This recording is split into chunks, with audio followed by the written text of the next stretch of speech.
अगर मैं क्या करता हूँ अच्छा ये चीज़ समझ गए आप, ठीक है। अब देखो इसी चीज़ को मैं थोड़ा सा आपको, अगर आपने एनर्जी ज़्यादा दी होगी तो फिर इलेक्ट्रॉन क्या करेगा, इलेक्ट्रॉन मूव करेगा इधर इधर। अब यहाँ से इसकी जो पाथ है ना वो वापस दोबारा अपनी इस पे आएगा ऐसे, ठीक है। अब ये on the way back energy को क्या करेगा, एमिट करेगा। लेकिन ये जो एनर्जी होगी ये एनर्जी डिफरेंट होगी, क्योंकि यहाँ पे डेल ई जो है वो डिफरेंट है। इधर डेल ई डिवाइड बाय इस तरह का वैल्यू हमारे पास रहती है।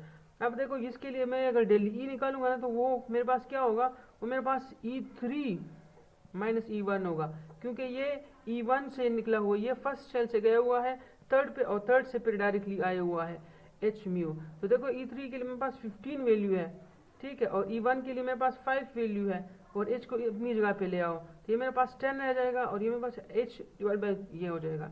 अब देखो यहाँ से फ्रिक्वेंसी को निकालने के लिए H को बोथ से डिवाइड करो, इसको बोथ से डिवाइड कर लोगे तो यह मेरे पास इस तरह रहेगा। फ्रिक्वेंसी की वैल्यू आ जाएगी 10। अब H की वैल्यू रख दो 6.624 इंटू 10⁻34, और इसको ऊपर लेके जाओ तो V की वैल्यू आपके पास 10 divide by 6.624 into 10⁻34।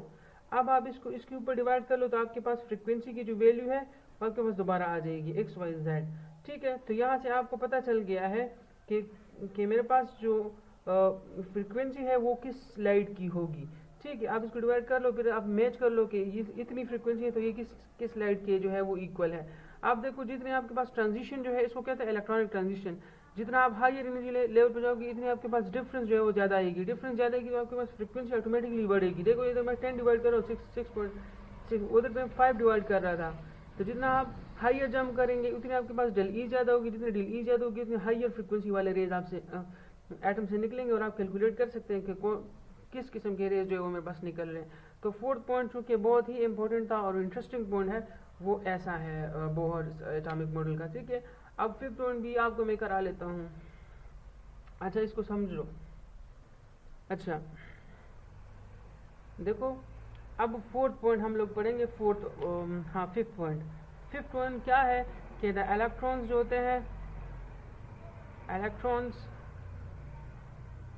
Can not reside between the shell,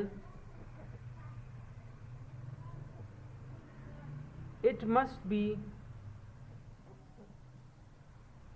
in any of the shell। अब इसका क्या मतलब है, इसका ये मतलब है कि अगर आपके पास ये एटम है, ये उसके शेल्स हैं, ये फर्स्ट वाला है और ये थर्ड वाला है, ये वाला, तो इलेक्ट्रॉन क्या होगा, इलेक्ट्रॉन तो या थर्ड शेल में होगा, या तो वो थर्ड शेल में होगा, या वो सेकंड में होगा, या वो क्या होगा, या वो फर्स्ट में होगा। ऐसा नहीं हो सकता, इस जगह पे इलेक्ट्रॉन नहीं हो सकता। And between the shells electron reside नहीं कर सकता, ये पर्टिकुलरली एक ना एक शेल के अंदर होगा। तो हम क्या करते हैं, एन जो होता है हम नंबर ऑफ शेल ले लेते हैं, नंबर ऑफ शेल को एन कहते हैं। तो एन हमारे पास इंटीजर के बराबर होगा, और ये कभी जीरो के बराबर नहीं होगा। क्यों, क्योंकि जीरो शेल तो नहीं होता, एक शेल होता है, फिर दूसरा होता है, फिर तीसरा होता है। तो एन की जो वैल्यू होगी वो हमारे पास 1 रहेगी, 2 रहेगी, 3 रहेगी। एन की वैल्यू आपके पास 1.5 नहीं रहेगी, क्योंकि आप इसका मतलब है कि शेल जो है वो पहले और दूसरे के बीच में है, सॉरी वो इलेक्ट्रॉन जो है पहले शेल और दूसरे शेल के बीच में है। तो ऐसा नहीं होगा, इलेक्ट्रॉन कभी भी शेल्स के बीच में नहीं रहता, वो या तो हायर एनर्जी लेवल में होगा, या हायर शेल में होगा, या लोअर शेल में होगा। यहाँ पे इलेक्ट्रॉन नहीं होगा। तो इस वजह से जो n की वैल्यू है, जो नंबर ऑफ शेल होता है, वो हमारे पास 1 हो सकती है, 2 हो सकती है, 3 हो सकती है, लेकिन 1.5 कभी भी नहीं हो सकती, 1.3 नहीं हो सकती, ठीक है।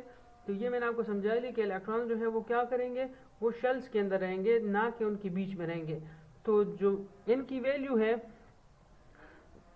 अच्छा of the shell must be in of the shell, and the number of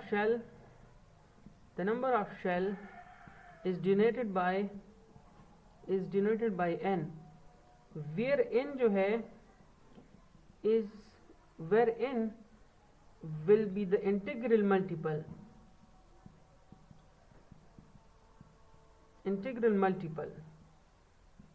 ये इंटीजर होगा। मतलब इंटीजर क्या होते हैं, कंप्लीट नंबर्स होते हैं। Complete numbers will be in integer, इसको ऐसे ही लिख लेते हैं, विल बी इन इंटीजर्स, वो इंटीजर्स में होंगे। इंटीजर क्या होते हैं, मैंने आपको पहले भी पढ़ाया था कि कंप्लीट नंबर्स को इंटीजर्स कहते हैं। कंप्लीट नंबर्स को, जिस तरह फॉर एग्जांपल मेरे पास 5 है, ये इंटीजर है, 6 है, ये इंटीजर है, लेकिन 5.5 is not an integer, not an integer. तो इसकी वैल्यू क्यों हमारे पास 5.5 नहीं रह सकती, वो मैंने आपको प्रूफ कर लिया है। ठीक है, तो हम 5th पॉइंट समझ चुके हैं। अब देखो 6th वाला पॉइंट मैं आपको पढ़ाता हूँ, लेकिन 6th वाला पॉइंट बहुत इंटरेस्टिंग है।